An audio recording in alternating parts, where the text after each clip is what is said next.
Hello बच्चों। आज हम लोग नया चैप्टर शुरू करेंगे, चैप्टर 2। उसका पहला यूनिट है law of demand and elasticity of demand. इस चैप्टर से हम लोग काफ़ी फैमिलियर हैं। ठीक है, तो देखिए सबसे पहले डिमांड क्या होता है ये चीज़ समझते हैं। डिमांड का सबसे पहले डेफिनेशन समझते हैं। छोटा सा डेफिनेशन है लेकिन ये काफ़ी इम्पोर्टेंट है। लिख लीजिए, लिखते हैं और समझते हैं। पहले पहले लिख लीजिए इसका डिमांड का क्या मतलब होता है। Demand refers to the quantity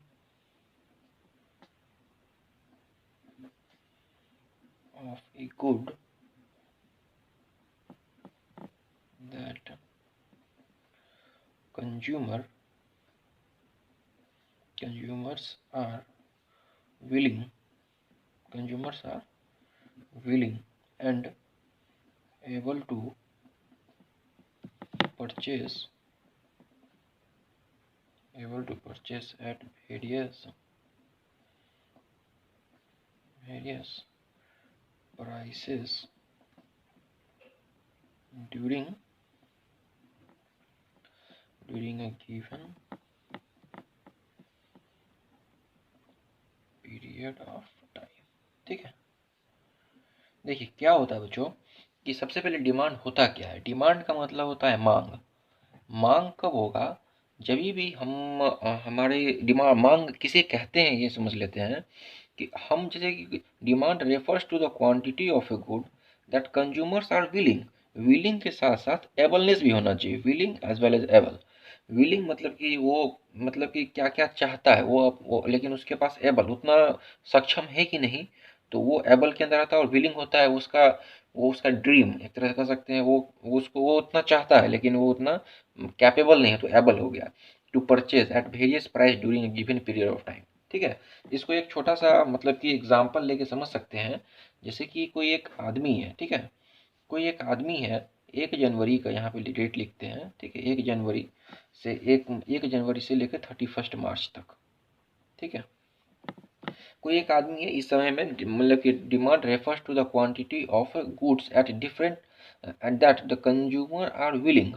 देखिए क्या है कि quantity of a good, quantity of a good जैसे कि जस्ट लाइक हम समझ सकते हैं कि अगर 10 रुपया दाम है, एक समझ सकते हैं कि कुछ भी हो गया, पेंसिल है। ठीक है, पेंसिल है, तो हम समझ सकते हैं कि अगर 10 रुपया पेंसिल का दाम है तो हमारा मतलब कि 2 यूनिट बिकता है। ठीक है, 2 यूनिट हम खरीद सकते हैं। हमारा डिमांड अगर जैसे कि किसी भी प्राइस रहेगा उसका 10 रुपया, तो हम समझेंगे 2 पीस खरीद लेंगे, चलो ठीक है। अगर रुपया जो है 9 रुपया उसी सामान का दाम हो गया, तो चलो 9 रुपया हुआ था, चलो 4 पीस खरीद लेते हैं, 4 यूनिट खरीद के जाते हैं। उसी का अगर 5 रुपया दाम हो गया तो हम चलो समझते हैं कि चलो 100 यूनिट खरीद लेते हैं। ठीक है, क्योंकि दाम काफ़ी कम हो गया, हम खरीद लेते हैं अभी। तो डिमांड क्या कहने का क्या मतलब है कि जितना प्राइस कम होते गया उस हिसाब से हम अपना क्वांटिटी बढ़ाते जा रहे हैं। और जैसे कि उसका दाम अगर हो गया 1 रुपया, तो हम समझ रहे हैं कि 2000 पीस खरीदना है। ठीक है, 2000 यूनिट। क्योंकि क्या होते जा रहा है इसमें कि अगर प्राइस कम होते जा रहा है तो हम अपना क्वांटिटी बढ़ा रहे हैं। लेकिन उस आदमी के, जो आदमी खरीद रहा है, उसके जेबी में 100 रुपया है मात्र। उसकी जेबी में मात्र 100 रुपया है, तो वो एबल। अब देखिए डिमांड किसे कह लेंगे। देखिए ये तो कंफर्म है कि 20 रुपया इसको लगेगा तो खरीद लेगा ये। इसमें कितना लगेगा, 4 9 36 रुपीज़ लगेगा तो ये खरीद लेगा। इसमें उसको 500 रुपया लगेगा तो ये नहीं खरीद पाएगा। इसमें उसको 2000 रुपया लगेगा, नहीं खरीद पाएगा। ये दोनों जो आएगा डिमांड के कैटेगरी में आएगा, क्योंकि ये क्या है कि विलिंग है, मतलब कि वो चाहता तो विलिंग तो पूरा है लेकिन एबल नहीं है। इसलिए दोनों सेटिस्फाई सिर्फ इतना कंडीशन में हो रहा है। तो एंड का मतलब होता है कि दोनों कंडीशन जो है सेटिस्फाई होना चाहिए, विलिंग का भी साथ साथ एबलनेस का भी। ठीक है, तो यहाँ पर क्या हो रहा है कि ये चीज़ जो है ये डिमांड का डिफिनेशन के अंदर ये चीज़ आएगा। ठीक, सादा सिंपल सा सवाल था और सादा सिंपल सा एकदम डिमांड का डेफिनेशन देख लिया अपने लोग। इसके बाद क्या है कि डिटर्मिनेंट्स ऑफ ए डिमांड। ठीक है, डिटर्मिनेंट्स क्या क्या है, डिटर्मिनेंट्स को देख लेते हैं।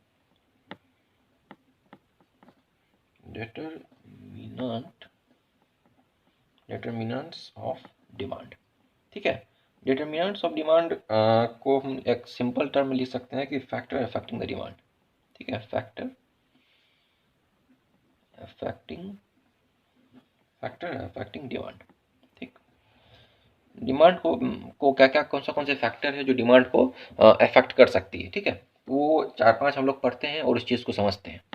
ठीक, सबसे पहला फैक्टर लिखिएगा प्राइस, ठीक, प्राइस। अब देखिए प्राइस लिख लीजिए, प्राइस ऑफ द कमोडिटी, ठीक है, प्राइस ऑफ द कमोडिटी। इसको हम लोग पीएक्स के फॉर्म में इसको रिप्रेजेंट करते हैं, ठीक है ना। ये क्या होता है कि ये क्वांटिटी के साथ जो होता है वो इन्वर्स रिलेशन रहता है। कहने का क्या मतलब हुआ, यदि प्राइस बढ़ता है ना किसी गुड्स का तो साथ साथ उसका डिमांड क्या होगा, घट जाएगा। अगर प्राइस बढ़ जाएगा तो क्वांटिटी डिमांड घट जाता है, यदि प्राइस घट जाएगा तो क्वांटिटी डिमांड बढ़ जाएगा। इसमें कह सकते हैं किसको, ये क्या चीज़ होगा, इन्वर्स रिलेशन, इन्वर्स रिलेशन, ठीक है। किसके साथ इन्वर्स रिलेशन होता है, डिमांड के साथ। डिमांड पर हम लोग डिमांड के साथ पढ़ रहे हैं, तो डिमांड के साथ किसका क्या रिलेशन है वो चीज़ हम लोग इस पूरा 4-5 जो हम लोग देखेंगे फैक्टर, उसमें हम लोग सारा चीज़ कवर करेंगे। तो प्राइस के साथ हम लोग देख ली कि इन्वर्स रिलेशन है। इसका क्या मतलब हुआ बच्चों, कि यदि प्राइस किसी भी गुड्स का बढ़ रहा है, प्राइस एक्स गुड्स का अगर प्राइस बढ़ रहा है तो उसका डिमांड जो होगा कम होगा, ठीक है। ये एक बात हो गया। दूसरा बात क्या हो सकता है कि यदि कोई भी गुड्स है, ठीक है, कोई उसी गुड्स या कोई भी गुड्स का यदि दाम घट रहा है तो उसका डिमांड क्या होगा, बढ़ेगा। ये चीज़ बेसिकली कहा जाता है, यहाँ पे लिख लीजिए, ठीक है। ये चीज़ करने का मतलब है कि अगर प्राइस किसी भी चीज़ का बढ़ेगा तो क्वांटिटी डिमांड उस चीज़ का घटेगा, यदि प्राइस घटता है तो क्वांटिटी डिमांड उसका बढ़ता है। सादा सा सिंपल सा मतलब यही हम लोग समझ लिए, ठीक है। तो इससे ज़्यादा हम लोग कुछ प्राइस में पढ़ना नहीं है, और आगे जो हम लोग पढ़ेंगे उसके आगे हम लोग चीज़ को डिस्कशन करेंगे, ठीक है। फैक्टर में ये बात पढ़ना है। दूसरा बात क्या है कि रिलेटेड गुड्स पे क्या फ़र्क पड़ेगा, प्राइस ऑफ रिलेटेड गुड्स लिख लीजिए, price of the related goods, related goods. Related goods में आप लोग जो पढ़े हुए हैं हम लोग इस चीज़ को पीआर के फॉर्म में भी इसको रिप्रेजेंट करते हैं, ठीक है। और रिलेटेड गुड्स में क्या क्या आता है, दो गुड्स आता है, आप लोग बोलिए क्या क्या गुड्स आता है। एक आता है सब्स्टिट्यूट गुड्स और एक आता है कम्प्लीमेंट्री गुड्स। क्या आता है बच्चों, एक आता है सब्स्टिट्यूट गुड्स, एक आता है कम्प्लीमेंट्री गुड्स, ठीक है। तो सबसे पहले सब्स्टिट्यूट गुड्स का देख लेते हैं। उसका क्वांटिटी डिमांड मतलब उसका जो है डिमांड पे क्या इफेक्ट है, उसका पॉजिटिव रिलेशन है या फिर नेगेटिव रिलेशन है डिमांड के साथ, किसका, सब्स्टिट्यूट गुड्स का, सब्स्टिट्यूट गुड्स, ठीक है, सब्स्टिट्यूट गुड्स का। तो अब ये देख लीजिए बच्चों, इसमें इसका पहला पॉइंट इसका ऐसे लिख लीजिए, पहला पॉइंट है कि सब्स्टिट्यूट गुड्स एक होता है कम्प्लीमेंट्री गुड्स। सब्स्टिट्यूट गुड्स के साथ डिमांड का क्या रिलेशन है, तो इसका ध्यान रखिएगा, सीधा डायरेक्ट रिलेशन है। करने का क्या मतलब हुआ कि अगर क्या होगा, अगर प्राइस बढ़ेगा, अगर प्राइस बढ़ रहा है, जैसे किसी भी चीज़ का प्राइस बढ़ रहा है, कोई भी एक सामान है उसका यदि प्राइस बढ़ रहा है तो सब्स्टिट्यूट का मतलब होता है कि ये जस्ट लाइक टी है, ठीक है। टी का प्राइस बढ़ रहा है तो टी का यदि प्राइस बढ़ रहा है तो इसके साथ साथ इसका सब्स्टिट्यूट गुड्स क्या है, इसका सब्स्टिट्यूट गुड्स कॉफ़ी है। तो डिमांड जो होगा, डिमांड कॉफ़ी का क्या होगा, अगर प्राइस बढ़ रहा है टी का तो लोग क्या करेंगे कि और इसका जो है कॉफ़ी का डिमांड जो है ज्यों का त्यों, यहाँ कॉफ़ी लिख लिया, कॉफ़ी का डिमांड जो है, कॉफ़ी का दाम जो है ज्यों का त्यों है, इसलिए उसका डिमांड ऑटोमेटिक बढ़ जाएगा। इसका क्या मतलब हुआ कि अगर कोई आदमी, जस्ट लाइक हम सिंपल ढंग से समझ सकते हैं कि एक राम नाम का आदमी है, ठीक है, वो राम नाम का आदमी गया शॉप पे, टी शॉप पे, वहीं पे उसकी बगल में कॉफ़ी बिकता है, वो टी खरीदने गया। तो जब टी खरीदने गया जो, तो वो देखा कि 5 रुपया का चाय वहाँ पे 50 रुपया में बिक रहा था, एक चाय का दाम 50 रुपया था। तो वह, और उसी के ठीक बगल में कॉफ़ी जो है पहले से 5 रुपये में बिक रहा था, आज भी वो 5 ही रुपये में दे रहा था वो।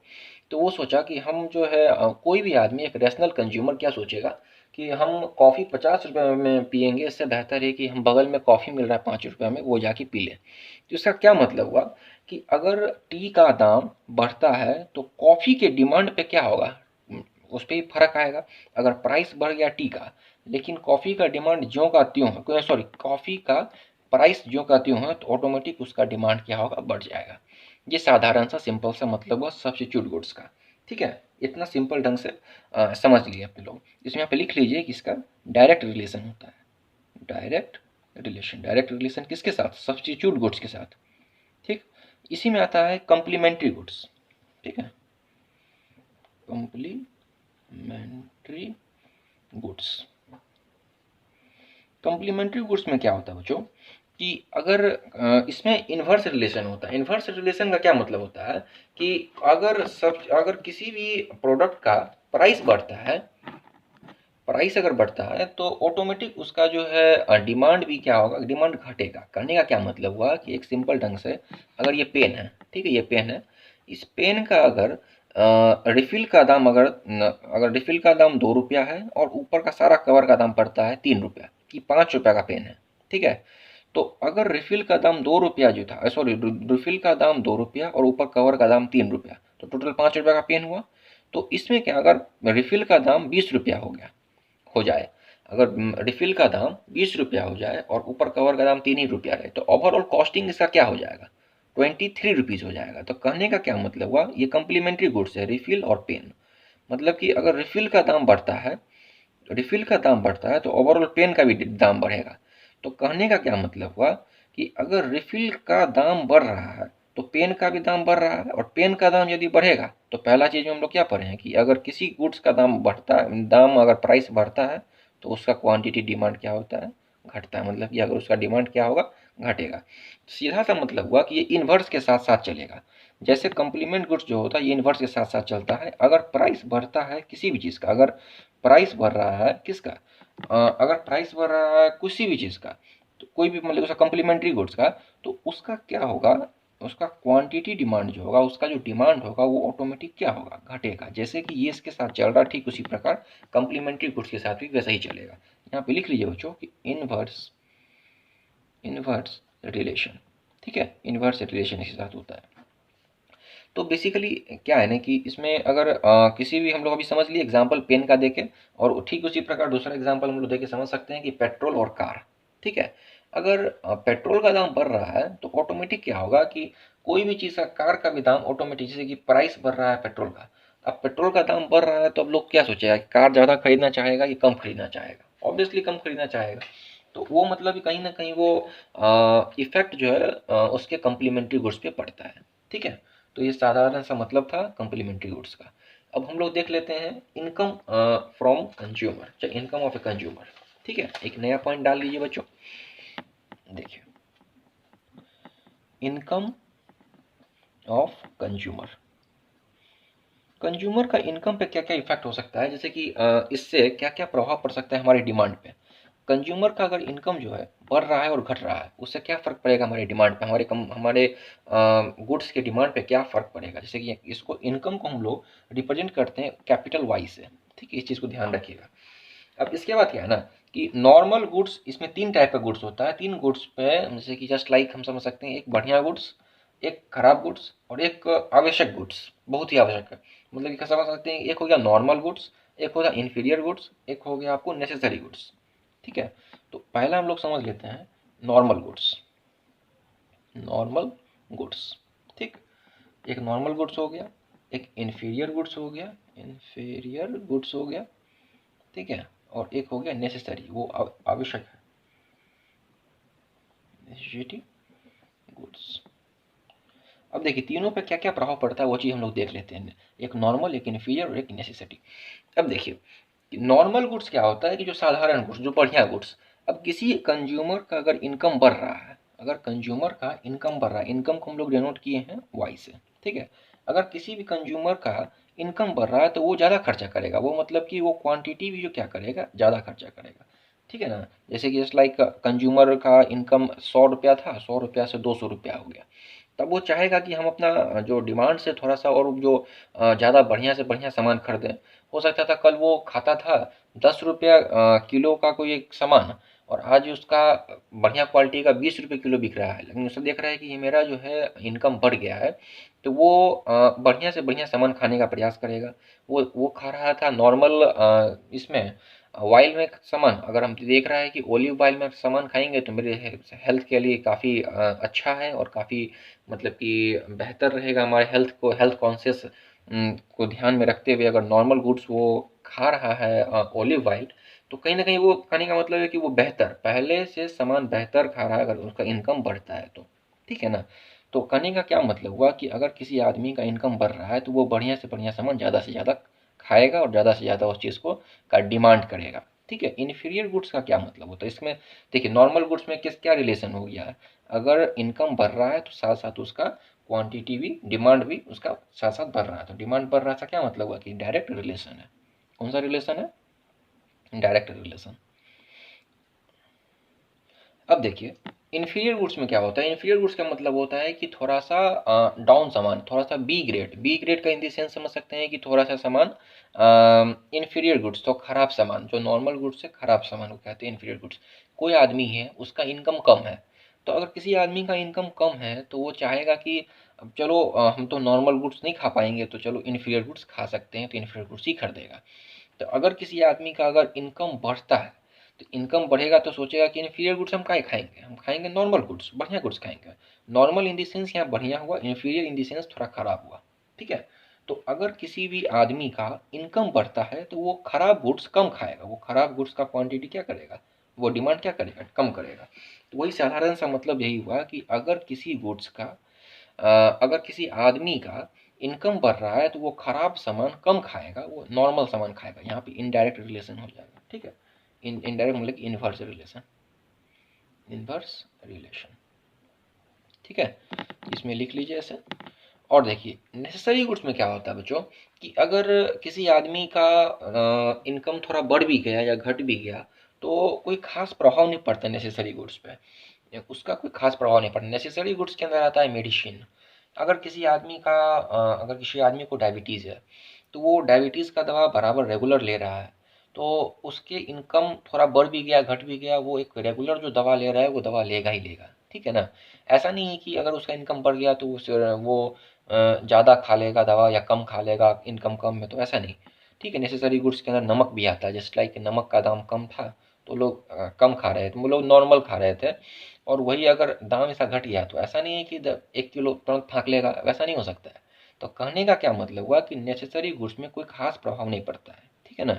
जस्ट लाइक इनकम जो है किसी आदमी का इनकम अगर बढ़ भी रहा है या घट भी रहा है या घट भी रहा है, तो उसके क्वांटिटी डिमांड मतलब उसके डिमांड पे कोई इफेक्ट नहीं, वो स्टेबल रहेगा, कोई इफेक्ट नहीं पड़ेगा। ये कहता है क्या चीज़, नो डिमांड, हम कह सकते हैं कि नो रिलेशन, ठीक है, नो रिलेशन, कोई खास प्रभाव नहीं पड़ता है। अब देख लीजिए हम लोग पढ़ लिए थे तीसरा, इनकम वाला पढ़े थे तीसरा। अब चौथा पॉइंट हम लोग देखेंगे, चौथा पॉइंट देखेंगे taste and preference, taste and preference. Taste and preference को टी से डिनोट किया जाता है बेसिकली, ठीक है। इसमें क्या होता है बच्चों कि इसमें कोई भी डायरेक्ट या इनडायरेक्ट का बात नहीं होता है। हम आपको मतलब कि टेस्ट एंड प्रेफरेंस को क्वांटिटी के टर्म में टेस्ट सॉरी इसमें आपको डायरेक्ट और इनडायरेक्ट रिलेशन टाइप से कुछ चीज़ नहीं होता है, ठीक है। ये यहाँ पर क्या होता है बच्चों, टेस्ट इन प्रेफरेंस में फेवरेबल और अनफेवरेबल टेस्ट पे डिपेंड करता है कि अगर किसी प्रोडक्ट का टेस्ट काफ़ी फेवरेबल है तो उसका डिमांड बढ़ेगा। अगर किसी भी गुड्स का फेवरेबल डिमांड नहीं है, अनफेवरेबल उसका टेस्ट है या फिर अनफेवरेबल फ्लेवर या कह सकते हैं अनफेवरेबल टेस्ट है, तो उसमें क्या कहलाएगा, वो कहीं ना कहीं डिमांड पे प्रभाव पड़ेगा, वो डिमांड उस चीज़ का कम होगा, ठीक है ना। क्योंकि जो चीज़ लोग ज़्यादा लाइक करेगा उस चीज़ को लोग ज़्यादा खरीदता है, जो चीज़ कम लाइक करेगा वो चीज़ कम खरीदेगा, वो टेस्ट एंड प्रेफरेंस हो गया, उसी को कहते हैं, ठीक है। तो यहाँ पे कोई डायरेक्ट और इनडायरेक्ट का बात नहीं, यहाँ पे लिख लीजिए फेवरेबल, ठीक है, फेवरेबल टेस्ट, फेवरेबल टेस्ट पे हमारा डिमांड क्या होगा, demand of A goods increase करेगा, ठीक है। अगर वही अनफेवरेबल हो गया, अनफेवरेबल टेस्ट पे क्या होगा बच्चों कि उस चीज़ का डिमांड जो होगा घट जाएगा, ठीक है। तो इसमें हम लोग ऐसा नहीं कर सकते हैं कि कोई भी डायरेक्ट है, डायरेक्ट या इनवर्स, ठीक है। रिलेशन का जो है, रिलेशन का कोई भी यहाँ पे जिक्र नहीं है, ठीक है।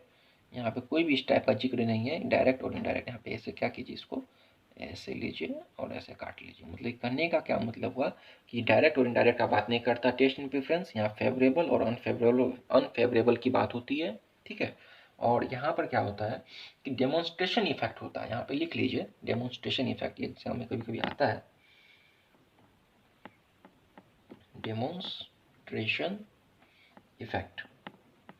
डेमोन्स्ट्रेशन इफेक्ट का क्या क्या मतलब हुआ बच्चों कि अगर देखिए कोई देखा देखी, कहने का क्या मतलब, सिंपल से समझ सकते हैं, देखा देखी, कोई आदमी को कोई सामान पसंद है, ठीक है। और जस्ट लाइक मेरे पास एप्पल का आईफोन है, वही हमारा एक दोस्त है, ठीक है, उस दोस्त के पास जो है एक छोटा सा मामूली सा एंड्रॉयड का 6,000 10,000 का मोबाइल है, ठीक है। तो उसके पास 10,000 का मोबाइल है, मेरे पास एप्पल आईफोन है। तो वो कहीं ना कहीं वो देख रहा है और उस चीज़ को करने का मतलब है, कि वो देख रहा है और चाह रहा है कि मेरे पास भी एप्पल का आईफोन हो, तो हमको चाहिए, मतलब कि वो कहीं ना कहीं उस चीज़ को देख के काफ़ी उसको पसंद आ रहा है। तो वो उस चीज़ के लिए वो फेवरेबल, कहने का क्या मतलब हुआ कि उसके हिसाब से वो फेवरेबल टेस्ट है। तो उसका टेस्ट फेवरेबल है, तो उसलिए वो डिमांड उस चीज़ का कर रहा है। तो यहाँ पर सीधा सा क्या मतलब हुआ, किसी भी आदमी, डेमोन्स्ट्रेशन इफेक्ट ही बेसिकली कहता है। डेमोन्स्ट्रेशन इफेक्ट को बैंड वैगन इफेक्ट भी कहते हैं, लिख लीजिए, एग्जाम में कभी कभी आता है दोनों टर्म, बैंड वैगन इफेक्ट, ठीक है। इसमें एक पहला पॉइंट ये समझ सकते हैं कि ये इसमें डायरेक्ट और इनवर्स का कोई रिलेशन नहीं होता है। यहाँ पर फेवरेबल और अनफेवरेबल टेस्ट का बात होता है। अगर फेवरेबल टेस्ट हुआ तो उसका डिमांड बढ़ेगा, अनफेवरेबल टेस्ट हुआ तो उसका डिमांड घटेगा, ठीक है। बेसिकली यही पूरी मतलब है डेमोन्स्ट्रेशन इफेक्ट और बैंड वैगन इफेक्ट का, ठीक है। अब हम लोग बस समझते हैं कि अदर इफेक्ट मतलब कि क्या क्या इसके अलावा, ये चार जो हम लोग पढ़े, इस चार के अलावा किस किस चीज़ पे डिमांड इफेक्ट करता है, ठीक है। अदर फैक्टर, अदर फैक्टर में भी काफ़ी चीज़ आ जाती है। जैसे कि हम लोग समझ सकते हैं कि अगर कंज्यूमर का एक्सपेक्टेशन, ठीक है, कंज्यूमर एक्सपेक्टेशन, ठीक है। कंज्यूमर एक्सपेक्टेशन का क्या मतलब हुआ कि अगर कंज्यूमर एक्सपेक्ट कर रहा है कि फ्यूचर में कोई भी चीज़ का, अगर डायमंड है, ठीक है, डायमंड है, उस चीज़ का दाम जो है फ्यूचर में बढ़ेगा, वो समझ रहा है कि फ्यूचर में डायमंड का दाम बढ़ेगा, ठीक है, दाम इसका बढ़ेगा। तो अब देख रहा है कि फ्यूचर में इसका दाम बढ़ेगा, तो हम क्या करते हैं कि अभी जो है इस चीज़ को कहने का मान लो अभी हम इस चीज़ को खरीद लेते हैं। वो समझ रहा है कि फ्यूचर में इस चीज़ का दाम बढ़ने वाला है, तो वो आज ही इस चीज़ को खरीद रहा है, आज ही इस चीज़ को खरीद रहा है। तो क्या कहने का क्या मतलब हुआ कि फ्यूचर में उस चीज़ को ज़्यादा बेनिफिट देके जाएगा। तो कस्टमर के एक्सपेक्टेशन पे भी डिपेंड करता है हमारा डिमांड, ठीक है। दूसरा चीज़ लिख सकते हैं कि पॉपुलेशन, पॉपुलेशन ये हम लोग लिखे, उसी में आप लोग समझ गए होंगे। अगर पॉपुलेशन बढ़ रहा है हमारे देश का अगर पॉपुलेशन बढ़ रहा है, लिख लेते हैं कि अगर पॉपुलेशन इंक्रीज हो रहा है, बढ़ रहा है, दिन पर दिन बढ़ते जा रहा है, ठीक है, तो उसके लिए क्या होगा, तो डिमांड भी जो है दिन पर दिन क्या होते जाएगा, बढ़ते जाएगा। कहने का यहाँ साधारण सा मतलब है कि ये जो है अदर फैक्टर के अंदर पॉपुलेशन भी आता है, जहाँ पर अगर पॉपुलेशन बढ़ेगा तो डिमांड भी बढ़ेगा, ठीक है। और पहला पॉइंट में क्या था कि कस्टमर एक्सपेक्टेशन, अगर वो उस आदमी को लग रहा है कि फ्यूचर में डायमंड का दाम बढ़ेगा, तो इसलिए वो जो आज ही जो उस चीज़ को खरीदने के लिए राजी हो या वो चीज़ खरीदने जा रहा है, ठीक है। और तीसरा चीज़ समझ सकते हैं डिस्ट्रीब्यूशन ऑफ, ऐसे लिख लीजिए, distribution of national income, distribution of national income. Distribution of national income का क्या मतलब हुआ कि जैसे कि समझ सकते हैं कि ऐसे जैसे जस्ट लाइक हम डिस्ट्रीब्यूट कर रहे हैं नेशनल इनकम दो आदमियों में, ठीक है, एक पुअर को कर रहे हैं और एक रिच को कर रहे हैं, ठीक है। पुअर को कर रहे हैं अगर 10% और रिच को कर रहे हैं 90%। तो यहाँ पर क्या होगा कि हमारे देश का, कोई भी मतलब कि किसी भी प्रोडक्ट का समझ सकते हैं, किसी भी प्रोडक्ट का डिमांड क्या होगा, डिमांड बढ़ेगा। मतलब कि रिच आदमी को हम अगर इनकम जो है अगर किसी तरह डिस्ट्रीब्यूट कर रहे हैं, तो उसका कहीं ना कहीं उस चीज़ का क्या होगा, डिमांड बढ़ेगा, ठीक है, वो खरीद सकता है। वही अगर पुअर के बीच में अगर हम बांट देते हैं, पुअर को के बीच में नेशनल इनकम का अगर हम डिस्ट्रीब्यूशन करते हैं, तो क्या होगा कि अगर जस्ट लाइक में समझ सकते हैं कि पुअर को हम दे रहे हैं 95% और रिच को दे रहे हैं मात्र 5%, ठीक है। तो क्या होगा कि किसी भी गुड्स का क्या होगा कि डिमांड काफ़ी घट जाएगा, ठीक है ना। तो यहाँ पर साधारण सा यही मतलब हुआ कि distribution of a national income पे भी डिमांड जो है काफ़ी इफेक्ट पड़ता है उसका, ठीक है। और यही बेसिकली तीन चार है। एक समझ सकते हैं कंपोजिशन ऑफ ए पॉपुलेशन, ठीक है, लिख लीजिए, कंपोजिशन ऑफ पॉपुलेशन, या फिर हमको किस टाइप के आदमी को कौन सा चीज़ देना है, ठीक है। अगर जस्ट लाइक किसी पार्टिकुलर जगह पे कोई चीज़ का ज़्यादा डिमांड है, ठीक है, कहीं कोई ऐसा एरिया है जहाँ पर स्टूडेंट ज़्यादा रहते हैं, तो जिस जगह पे स्टूडेंट ज़्यादा रहते हैं तो वहाँ पे किस चीज़ की डिमांड ज़्यादा होगी, स्टूडेंट सब रहते हैं तो वहाँ पे कहीं ना कहीं नोटबुक्स की ज़रूरत होगी, वहाँ पे उसके लायक जो है किताब मिल जाए, वहाँ पे उनके लायक स्टेशनरी का सारा सामान मिल जाए, ठीक है। तो वो और साथ साथ वो जो मतलब कि एक स्टूडेंट का जो जो सामान होना चाहिए वो चीज़ उस जगह पे अवेलेबल हो जाता है, तो उस चीज़ का वहाँ पे डिमांड बढ़ जाता है। तो यहाँ पर सीधा सारा क्या मतलब हुआ कि पॉपुलेशन के हिसाब से, जनरेशन के हिसाब से, पॉपुलेशन के हिसाब से और का अलग अलग टाइप का आदमी का अलग अलग टाइप का डिमांड हो सकता है एरिया बाय एरिया, ठीक है। उसी को कंपोजिशन ऑफ इनकम के अंदर बेसिकली डाला गया है।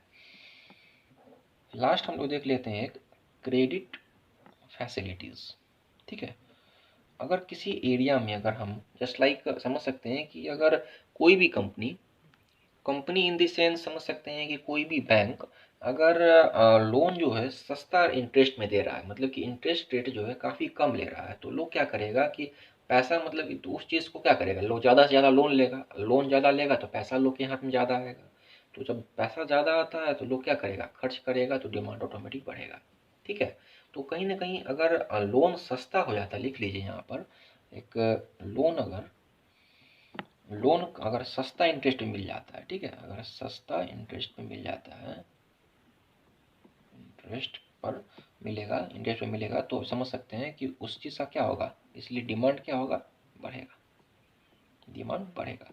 अगर सस्ता, आप वही चीज़ समझ लीजिए कि अगर लोन जो है थोड़ा रेट ऑफ इंटरेस्ट उसका महंगा हुआ तो क्या होगा कि लोग कम से कम लेंगे, इंटरेस्ट कम से कम उनको लोन मिल पाएगा, कम से कम लोग के हाथ में पैसा आ पाएगा। अगर पैसा कम आ रहा है तो वो कहीं ना कहीं वो किस चीज़ पे डिपेंड करेगा, वो क्या चीज़ होगा, वो कहीं ना कहीं लोन नहीं ले पाएगा और वो डिमांड जो है नहीं कर पाएगा, ठीक है। तो बेसिकली ये 3-4 बात और 5 बात था अदर फैक्टर के अंदर।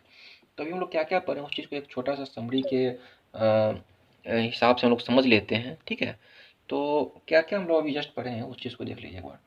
ये कोई भी क्वांटिटी पे क्या क्या चीज़ डिपेंड करता है, डिमांड फंक्शन जैसे लिख लीजिए। एक प्राइस ऑफ ए गुड्स पे पड़ता है, एक price of A related goods पे पड़ता है, एक इनकम ऑफ ए कंज्यूमर पे पड़ता है, ठीक है, एक टेस्ट इन प्रेफरेंस और एक अदर फैक्टर, ठीक। तो यही बेसिकली पर है। और क्या होता है कि इसका क्वांटिटी सॉरी यहाँ डिमांड और प्राइस का कुछ अपने आप में एक अलग रिलेशन है, ठीक है। इसका इसके साथ एक अपना अलग रिलेशन होता है प्राइस और क्वांटिटी का। और सभी लोगों को जस्ट लाइक समझ सकते हैं कि क्वांटिटी और प्राइस जो होता है, सो डिमांड और प्राइस जो होता है अपना सगा भाई है, ठीक है, अपना सगा भाई है ये दोनों। और ये चारों जो है, ये 1 2 3 और 4, ये चारों जो है इसका क्या है, चचेरा भाई है, ठीक है। इसका कौन है, चचेरा भाई। तो यहाँ पे एक तरह से ये चीज़ समझ लेते हैं कि ये इस चीज़ का आगे हम लोग समझेंगे और पढ़ेंगे तो और ज़्यादा क्लियरिटी समझ में आएगा। बेसिकली हम लोग इस चीज़ को यहाँ तक समझ लिए कि प्राइस के साथ कैसा रिलेशन होता है, प्राइस ऑफ रिलेटेड गुड्स के साथ कैसा रिलेशन होता है, इनकम ऑफ ए कंज्यूमर के अंदर 3 चीज़ आती है, तीनों चीज़ में कैसा कैसा क्या प्रभाव होता है, टेस्ट इन प्रेफरेंस में क्या ये डायरेक्ट और इनडायरेक्ट के मेथड से चलता है या फिर इसका कुछ अलग बात होता है, जैसे कि बैंड वैगन इफेक्ट हम लोग पढ़े हैं अभी, और अदर के अंदर ये 4 बात पढ़े हैं अभी, ठीक है। अब नेक्स्ट लेक्चर में हम लोग डिमांड फंक्शन को काफ़ी डिटेल्स में समझते हैं, ठीक है। Thank you much.